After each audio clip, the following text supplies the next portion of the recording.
안녕하십니까. 이번에는 이제 제가 민주당의 여러 루트로 좀 취재한 내용인데, 지금은 이제 이재명의 측근들이 있죠. 이 사람들이 집권, 이재명의 앞으로의 대선 집권, 이런 이제 플랜이나 또 사법 리스크 돌파 어떻게 할지, 이런 걸 많이 서로 전략을 짜고 하지 않겠습니까? 제가 이제 좀 여러 군데 들은 이야기인데, 뭐냐면 이제 지금 이재명의 사법 전략은 이거는 분명합니다. 시간 끌기 전략이에요. 이거는 제가 이제 워낙 법조인이다 확실히 아니까, 이재명의 큰 사법 리스크 돌파는 시간 끌기로 일단 이게 재판을 무조건 끌어야 된다. 왜 그러냐면 선고가 나오면 무죄가 못 논다는 거는 이재명이가 더 잘 알죠. 변호사니까. 크게 사법 전략은 일단 시간 끌기 전략 하기 위해서 이제 쌍방울 대북 송금도 서울로 보내달라, 이런 식으로 병합식이 나면 이게 끝이 안 나니까 이렇게 하고 있는 거죠. 그 다음에 법카드, 법인카드 있잖아요. 이것도 그냥 생각하고 안 가는 거죠. 안 가면 시간은 끌잖아요. 가면 바로 조사하고 기소하니까 무시해버리자. 한 번도 조사 안 하고 기소하려면 부담스럽지 않냐, 이런 이야기예요. 지금 돈봉투도 세 번이나 안 가니까 기소가 못하고 있잖아요. 돈봉투도. 그래서 이제 사법 리스크 돌파 전략은 한마디로 시간 끌기 전략이다, 이렇게 제가 자신 있게 이야기할 수 있고, 저 이재명 측의 변호인도 많이 아니까. 그리고 이제 두 번째, 그러면 이재명의 집권 전략은 뭐냐? 이재명의 집권 정치 전략은 뭐냐? 이거는 이제 한마디로 하면 바로 이제 문재인 집권 모델로 노린다.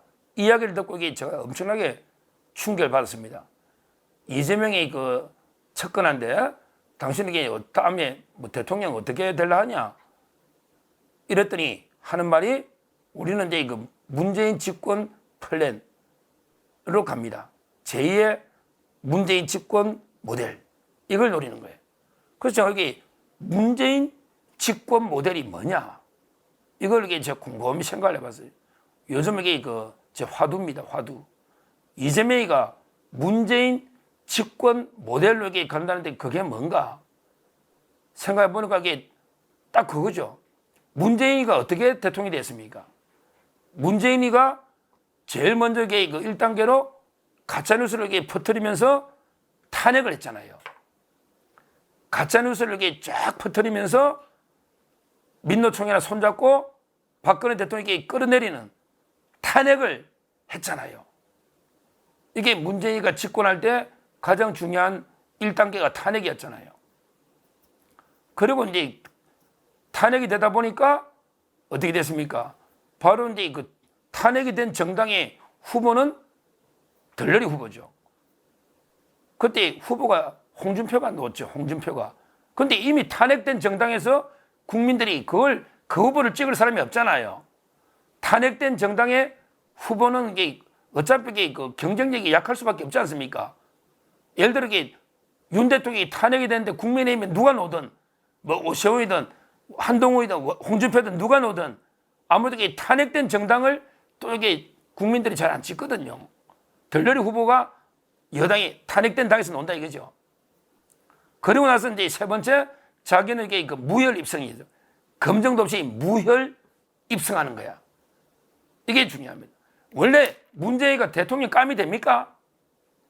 문재인이가 5년마다 정상적으로 대통령 선거했으면 이게 대통령이 됐을까요? 저는 안 된다 봅니다. 결국에 탄핵이라는 완전히 권력이 진공 상태, 거의 무정부 상태. 대통령이 탄핵되니까 무정부 상태잖아. 권력이 없는 진공 상태. 이러다 보니까 이게 검증이고 뭐고 이게 없잖아요. 그냥 완전히 워낙 비상상태니까 감이 되든 안 되든 이게 탄핵된 당에서는 후보가 놓을 수가 없으니 그냥 그 전문가 아닙니까? 그 전문가. 이게 바로 검증도 없이 제대로 그때 정책이든 뭐든 검증했습니까? 그냥 문재인이가 그저 무혈 입성했다. 무혈 입성. 왜? 탄핵된 당의 후보는 이게 덜러니까 무기력하죠. 제가 봐도 이게 세 가지 저는 모델로 봐요. 문재인의 집권 모델은 제일 먼저는 가짜뉴스를 일단 탄핵해서 완전히 권력 진공 상태로 만들어버리는 이게 있고요. 그러면 이제 조기 대선이죠. 조기 대선. 탄핵을 또 조기 대선. 그러면 이제 두 번째 탄핵 당한 당에서 놓은 후보는 이게 상대가 안 되는 덜러리 후보. 이렇게 만들고. 그리고 자기는 이게 무혈 입성. 검정이든 뭐든 이게 철저하게 안 받고 워낙 비상 상황이니까. 그냥 국민들이 볼 때 탄핵된 당의 후보는 안 찍을 테니까 그러면 이게 대안이 우리나라는 양당제잖아요. 양당제. 이러면 이게 그냥 검증이고 능력이고 뭐고 그냥 이게 문재인가 거저문 거지. 거저문 거. 한마디로 이게 무혈 입성 거저먹었다 이거지. 대통령 검증도 없이. 이 모델을 이재명이가 연구하면서 이게 그대로 따라간다. 이런 거죠. 제가 분석해 보니. 제가 들은 거는 이게 문재인 집권 모델을 연구한다는 이야기는 제가 몇 번 들었고 이 모델을 제가 분석해 봤더니 제가 이제 분석했더니 세 가지로 이게 분석이 되는 거예요. 그러면 이게 이재명이가 적용하면 어떻게 될까요?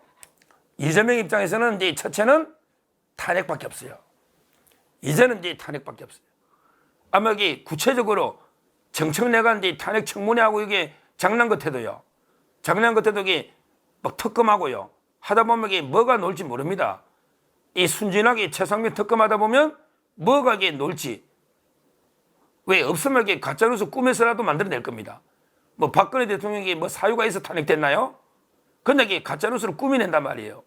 예를 들어 이게 김건희에서 VIP한테 구명을 하겠다. 이런 게 막 있잖아. 그 해병대 출신 도이치모터스 이런 걸 가지고 이게 막 엮어내는 거예요. 가짜뉴스로. 꾸미는 거죠. 그러면 이게 왜? 자기들이 이제 선고가 앞당겨지잖아요.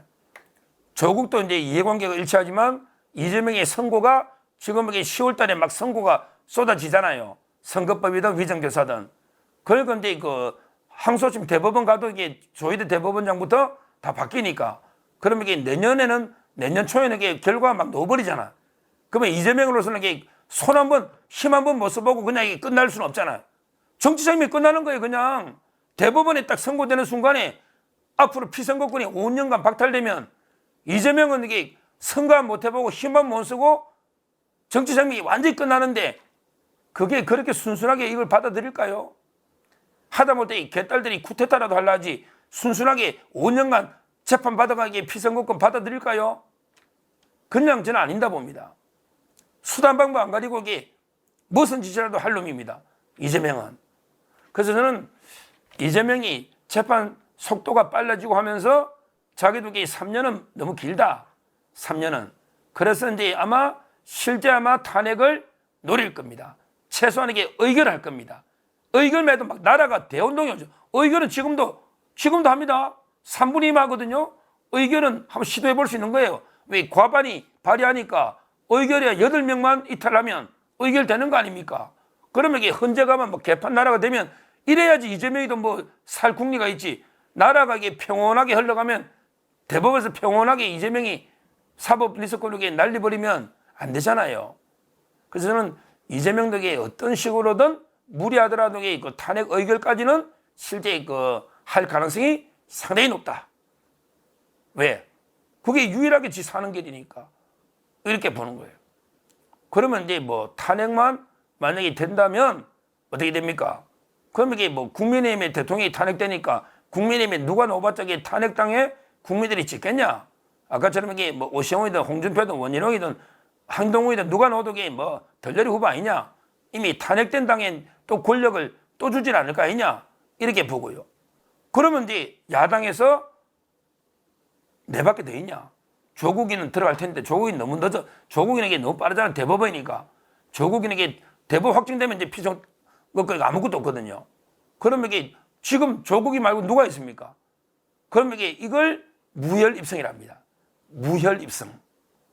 그래서 결국 저는 이제 가짜뉴스로 실제 탄핵 시도하고 그리고 이제 국민의힘에 어떤 후보가 나오면 그거는 이제 덜러리고 그리고 이제 자기밖에 대안이 없으니까 내가 이게 그러면 검증이고 뭐고 사법 리스크 뭐고 내 밖에 돼 있냐?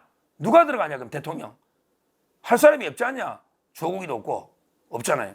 그러면 이게 그냥 검증도 없이 또는 이게 사법 리스크도 그냥 대통령 돼버리면 그래서 뭐 이런 이제 비상 상황인데 재판부에서 뭐 대통령 오라가라 뭐 어떻게 하겠냐 이런 전략을 쓰고 있다 이런 이야기입니다. 야 이게 탄핵이라는 거요 민주당 이게 무섭습니다. 이거 가볍게 우리가 이게 가볍게 막아내지 8명 옛날에 박근혜 대통령 때 몇 명이었습니까? 몇십 명이 배신했지 않습니까? 108명 중에 전당대회 지금 앙금은 쌓이고 이게 갈등은 이게 계속 쌓이는데 뭐 누가 되든 한동훈 위원장이 되든 원희룡 되든 나경원 되든 누가 되든 이게 원팀이 안 되고 하면요 진짜 위험합니다. 예를 들어 한동훈 위원장이 안 돼도 한동훈 위원장 지지했던 또 10몇 명의 의원들이 있고 그다음에 그 지지했던 당원이나 여론이 또 있고 그러면 이게 윤 대통령에 대해서 또 어떻게 행동할지 모르잖아요. 그리고 한동훈 위원장이 되더라도 또 이게 대통령실과 계속 충돌하다 보면 특검법이나 또 이게 어떻게 될지 모르잖아요. 8명밖에 없는 거에 막아내는 게 이재명이는 합니다. 왜? 안 하면 자기 죽는데 찍소리 나고 죽어야 될 거 아니에요. 찍소리는. 정말 저는 심각한 상황이다. 우리가 이게 정신 바짝 차려야 됩니다. 그래서 제가 탄핵에 뭐 조금이라도 너무 초기에 밟아버려야 된다는 게 바로 그런 이야기예요. 탄핵의 불씨가 초기에 놓으면 빨리 이게 완전히 밟아 불을 안 끄면요. 이게 어떻게 될지 정말 이게 심각한 우리 정치 위기 상황입니다. 왜 그러냐면 이게 이재명이도 지금 이게 그냥 죽는 거거든요. 가만히 있으면. 유일하게 사는 길이 탄핵 시도 외에는 이게 방법이 없잖아요. 자기가 어떻게 합니까? 검사에서 이게 170석 가진 지금 이게 여론 1위 후보가 그냥 가만히 죽겠습니까? 사법은 순수하게 그냥 판결 선고받고 내 구속할게 구속되고 뭐 아니면 피선거권이 박탈되고 이렇게 하지는 않을 거 아닙니까? 마지막에 이게 발악은 할 거 아닙니까? 최후의 발악은. 그래서 우리가 어떻게든 이렇게 경각심을 가지고 2번 당하면 안 되죠. 한 번은 당하면 속인 놈, 탄핵한 놈들이 잘못이지만 이번에 2번째 당하면 우리 자유우파 보수 국민들이 바보가 되는 겁니다. 우리가 정신 바짝 차리고요. 어떻게든 이게 좌파의 최후의 발악들, 이재명이나 조국의 탄핵 시도 이걸 초장에 박살 내야 되고요. 그러기 위해서는 우리가 확실하게 대비를 해두고요. 그리고 이게 어떤 경우든 똘똘하게 뭉쳐서 저희가 2번 다시 그런 우리 자유파의 아픔 이걸 당할 수는 없지 않겠습니까? 저희가 정신을 바짝 차리고 그다음에 이재명이나 조국의 행동에 대해서는 또는 법사위 정청래 행동에 대해서는 우리가 초전부터 박살내버리는 이런 게 필요하다. 이렇게 다시 한번 말씀드립니다. 감사합니다.